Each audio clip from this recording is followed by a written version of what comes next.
Hello and welcome to another edition of the House Whisperer Show on WWDB Talk 860.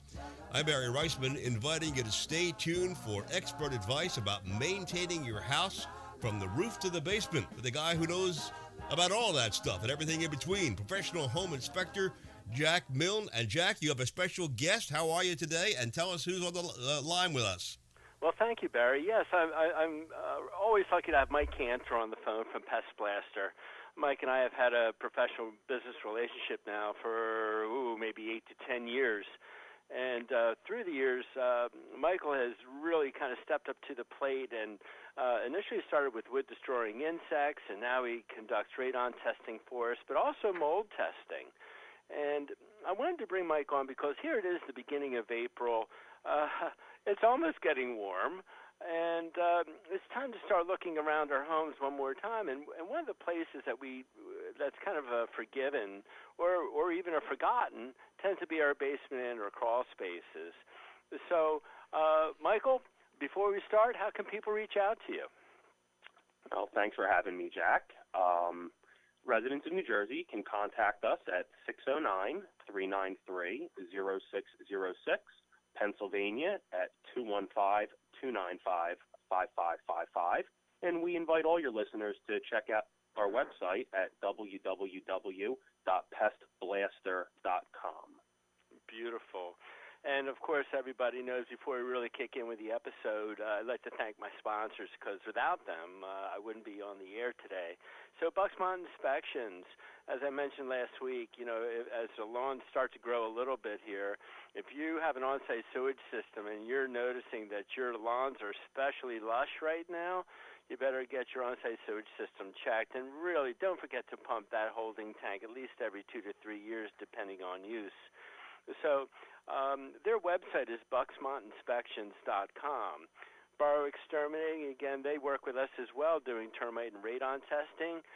They're down in the Delaware County area, but also serve portions of Montgomery County as well as Philadelphia.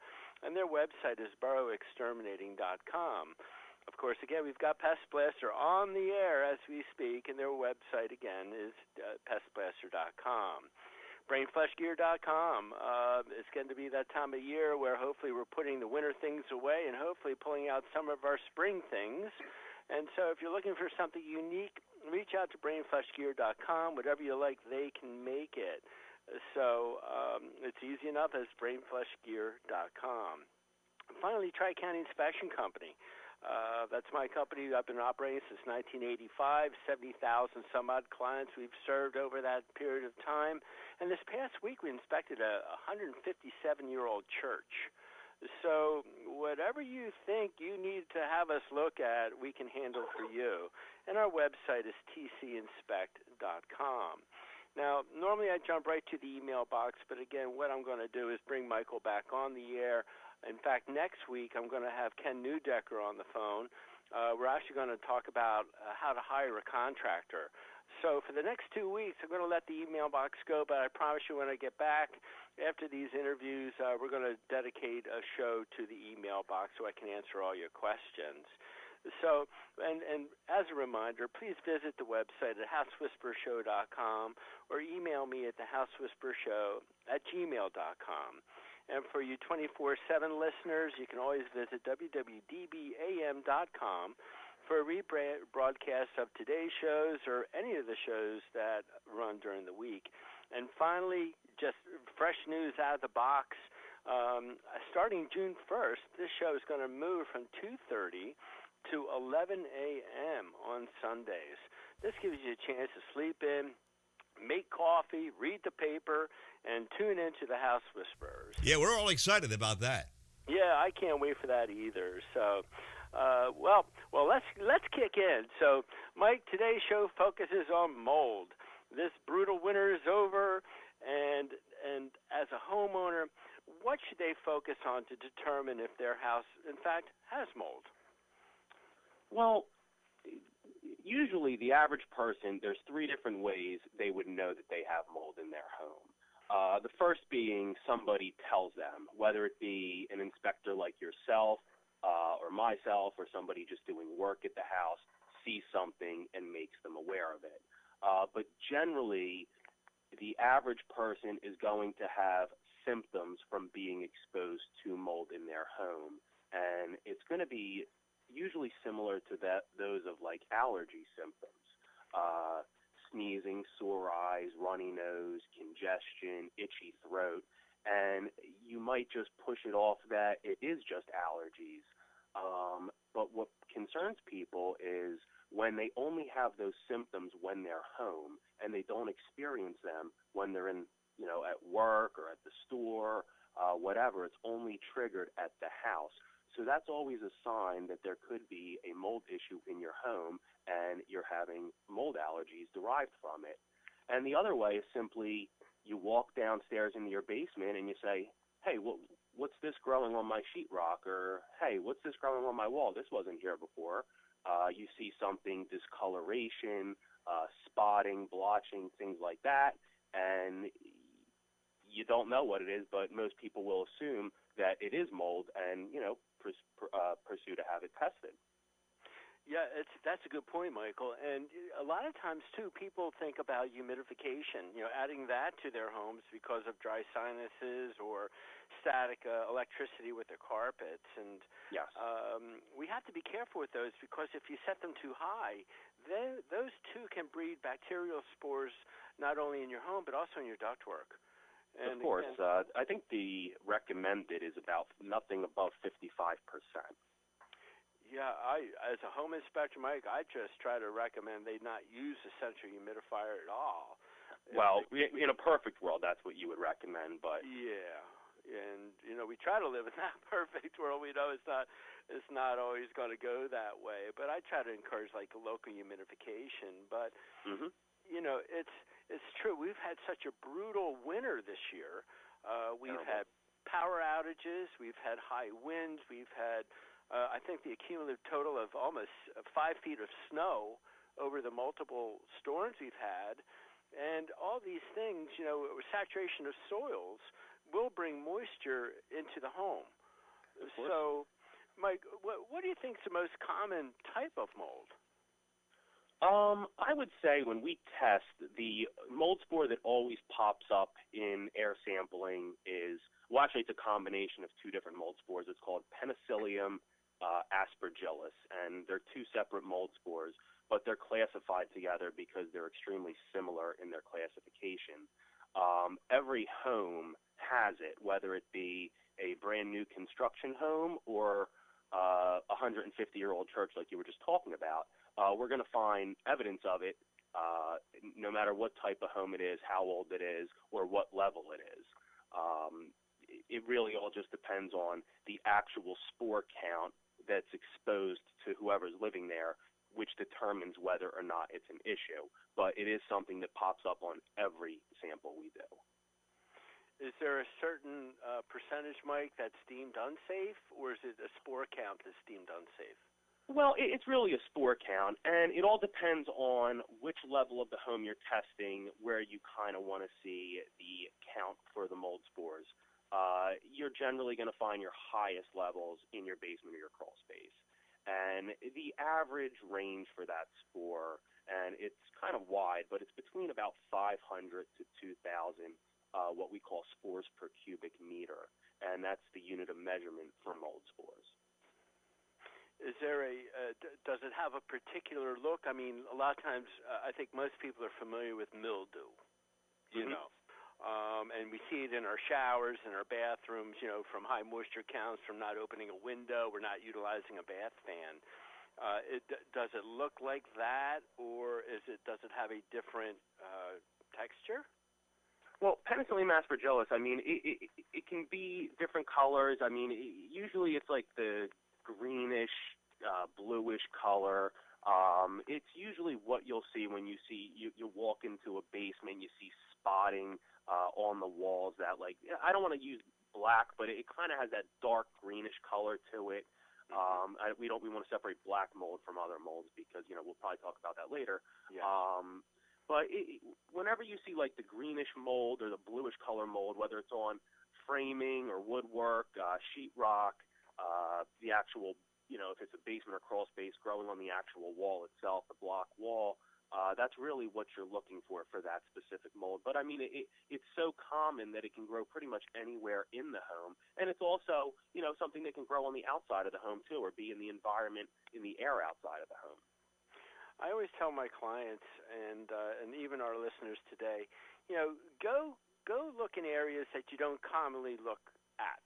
So in other words, if you have a utility room off your finished basement, look to the other side of the drywall. On the finished side, of course, it's going to be painted and you got trim, but sometimes when you walk into that utility area and you turn the lights on, you may be focusing on maybe some of your possessions or the furnace or the electric panel box. I tell my clients to turn around and look at the other side of the wall, and because your molds will grow on drywall, they'll grow on your bottom plates, it'll grow on your studs. And any again, cellulose-related material is going to be a very potent host for any mold. Yeah, it's almost like anything with cellulose, right, Mike? Yes. Yep. Wood, paper, etc. And then sometimes even in your perimeter drains, if you've got your humidifier that's constantly running and draining into your perimeter drain, or again damp corners due to improper grading or downspouts that aren't extended, the corners of your foundation are always the weakest part of the foundation. And that's generally where you find the most discoloration in both basements and crawl spaces.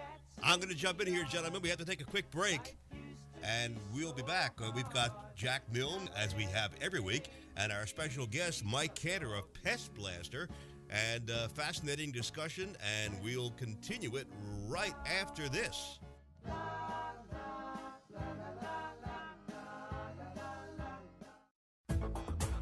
Boro Exterminating has been specializing in wood-destroying insect inspection and control for over 40 years, serving Philadelphia and the surrounding counties. All inspectors are state certified and ensure providing their clients with professional inspections and treatments. Boro not only performs conventional termite treatments, but also handles special services like historic buildings and homes with wells, creeks, or ponds. The client is assured that all treatments will be performed safely when you hire Boro to do the work. They also provide radon testing in their service area. Boro's full-time office staff is available to help you schedule an appointment. Just call 610-586-5640 or send an email request to boroinspects@verizon.net. That's 610-586-5640 or email at boroinspects@verizon.net.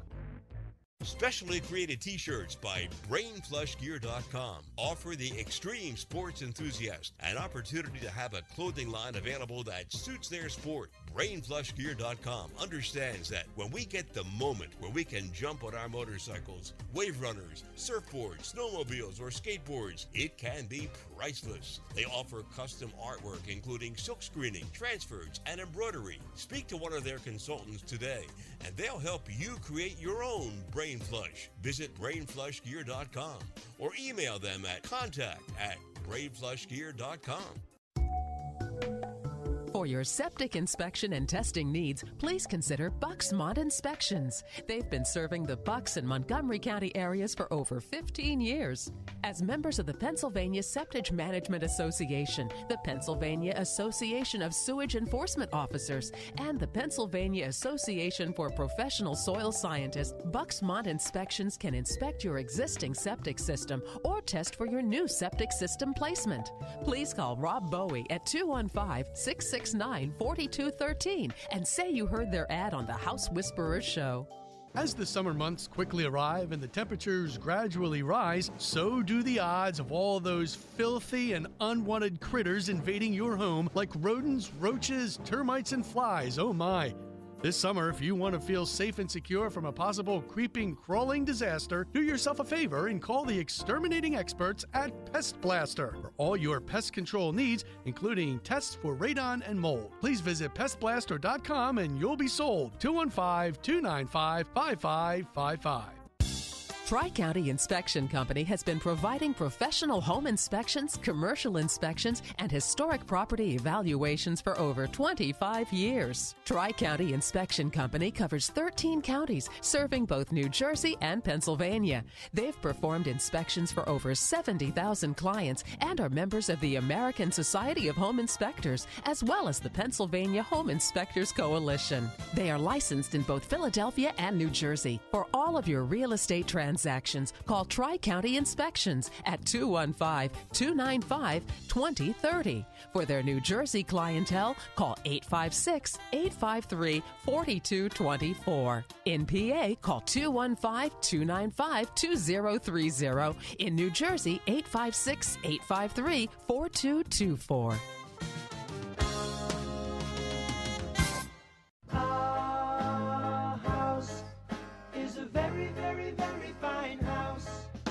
And we are back once again with the House Whisperer Show at WWDB AM 860 and WWDBAM.com. Jack Milne is here, and our special guest today is Mike Cantor of Pest Blaster, and talking about a very important subject. And Jack, let's pick it up where we left off. Well, thank you, Barry. Once again, with the winter doldrums hopefully behind us, now we get a chance to look around our homes. I wanted to bring Michael on so that we could talk about mold as well as mold testing. So, Michael, before we get involved with the actual testing aspect and what you do and how you do it, once again, how can our listeners reach out to you? Well, the best way to reach us is to visit our website at www.pestblaster.com. You can contact us through email directly through our website. And it also lists both of our telephone numbers, New Jersey at 609-393-0606, Pennsylvania at 215-295-5555. Thank you, Bud. Well, let's take it from the beginning. Here's Jack Milne. I'm going to call Pest Blaster and say, Michael, I think I have mold. When can you come out, and how do you test for it? Usually we're out there within 24 to 48 hours for the client. And, we always like to get a little information. Well, why do you think you have mold? What are you seeing? What are you smelling? This all goes back to what we were first talking about. Some people are told that they think they have something. Some people see things and they're concerned. And the other people, with the mold allergies, they just don't feel good. And they want to know if it's mold related or if they just want to rule out a mold issue. So, we get an idea as to what they want to do. And when I say that, I mean, are they interested in having the entire home tested? Are they only concerned with certain areas of the home being tested? But the average person does want their entire home tested. So basically, we figure out exactly what's going to have to be done at the house. We can generally price the job over the phone for the customer. And as far as the testing, we come out.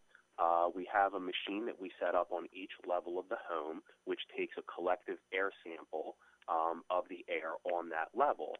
So for the average home, we'll just say the basement gets tested, the first level gets tested, the second level, and then we pop up into the attic space.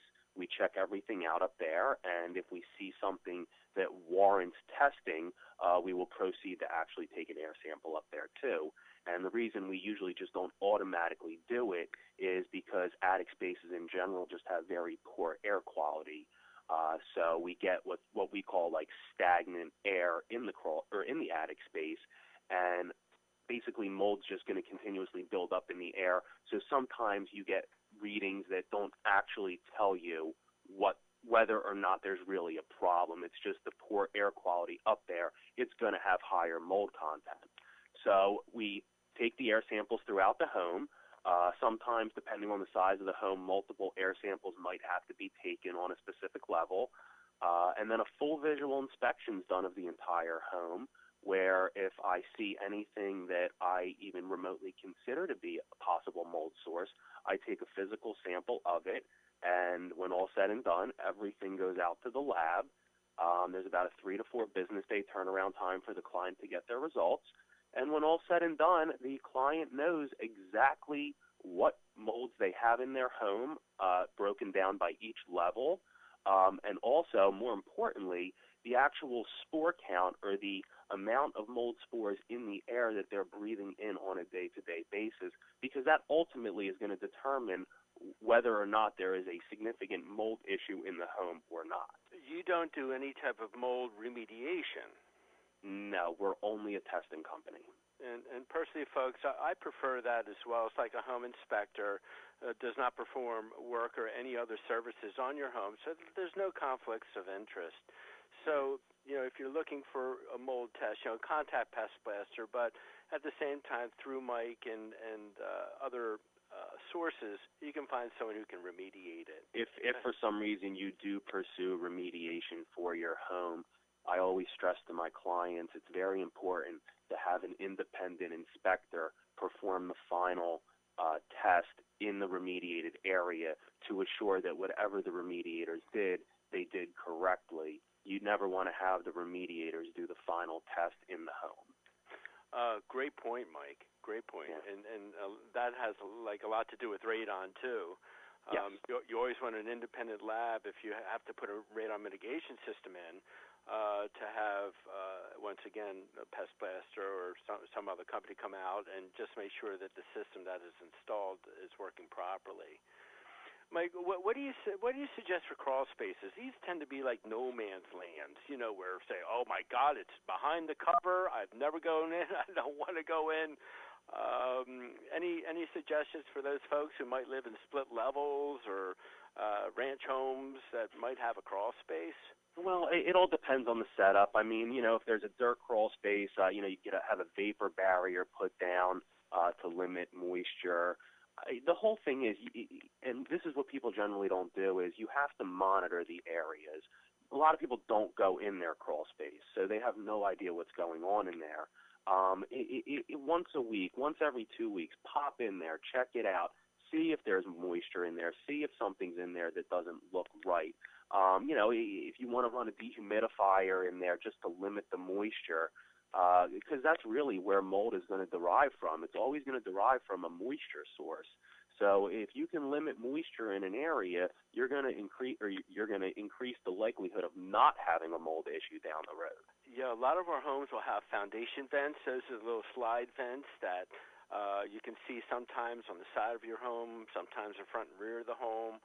And I think they're critical to make sure that you maintain some type of an airflow in that area. And please, if you have a dirt floor, cover it with 6 mil plastic and just use some rocks or blocks or something that you can keep those moisture counts down. Because before you know it, if that area doesn't breathe properly, you're going to get mold spores on your joists and and not necessarily in your ductwork, but believe me, it'll find its way into your home through the cracks of your hardwood floors and your joints that way. Yeah, and ventilation, it's good you mentioned that, because not only for the crawl space, which is most important, but just throughout the home in general, bathrooms, kitchens, anywhere where there's constant moisture, it's always good to have the windows open, airing the space out.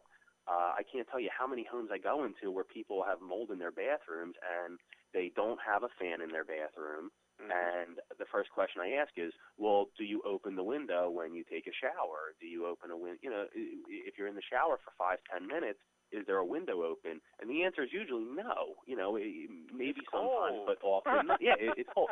But at the same time, all that steam and all the moisture, it has nowhere to go. So it's gonna latch onto the sheetrock or to something in the bathroom, and that's generally why people have mold developing. So, and this just goes for the entire home. I mean, when it's nice out, open your windows, let a fresh air circulate through your home. When we test homes that have been vacated for periods of time, the mold buildup is extravagant in homes when there's no ventilation.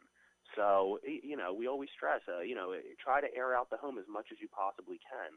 And for those of you who have taken the extra step to put a bath fan in, please make sure it's vented to the exterior, either through your vented soffits, through the roof surface, because I think the number one reason for mold in attics is that you're pumping all this moist air from your bathroom directly into your attic environment, against the rafters, against your roof deck, and it's amazing how much moisture our wood absorbs, especially on the dark sides of the house. Anyone who faces, north or east, you have this tendency of dark and sheathing, and it's amazing how on one side the plywood can be bright yellow, the other side it's just black. So if you have bath fans, do visit your attic space and just make sure that the hose is in fact attached and again, venting to the exterior. Michael, are there any federal regulations or standards regarding mold testing? Actually, no, not at the present time. There's no state or federal regulations regarding mold certification. I actually am licensed directly. Well, I shouldn't say licensed. I'm actually certified to test for mold directly through the lab that I deal with that processes my samples.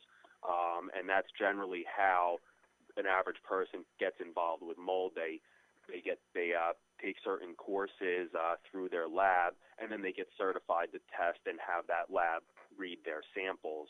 I do hear rumblings that may be changing soon, but I've been hearing that for a couple years now, so I don't know how relevant that is. But if you do hire an inspector, you can always ask them, are you certified? Who are you certified with? Those are questions that should be asked. Hey, gentlemen, unfortunately, we are out of time. I'm afraid to go in my house after listening to all this stuff about mold. The crawl space, I have to go in every 2 weeks, you said, and check it out. I've never been in there in my life. But keep an eye on it, because the average person just doesn't go in their crawl space. I never did. I've been in my house 30 years, never been in there. Well, I'm going to take your advice. I'm going to do it for the first time. This has been fascinating. And Jack, unfortunately, and Mike, time is gone, so I'll let you just close it out for us. Well, the time does fly, and I hope everyone enjoys the episodes that we put out there for you. As it is weekend, please spend time with family and friends. And next week, again, Ken Newdecker from Newdecker Construction, how to hire a contractor. Now that the seasons are changing, we're wandering outdoors, and you're getting ready to think about doing those projects, listen in, and we'll get you going in the right direction. All right, Mike Cantor, fascinating conversation, and Jack Milne, always great talking to you and listening to you. We always learn something. And everybody tune in again next week for another edition of the House Whisperer Show with professional home inspector Jack Milne. And you can listen to previous programs, or if you have any questions, visit thehousewhisperershow.com. I'm Barry Reisman on WWDB Talk 860. Thank you so much for listening.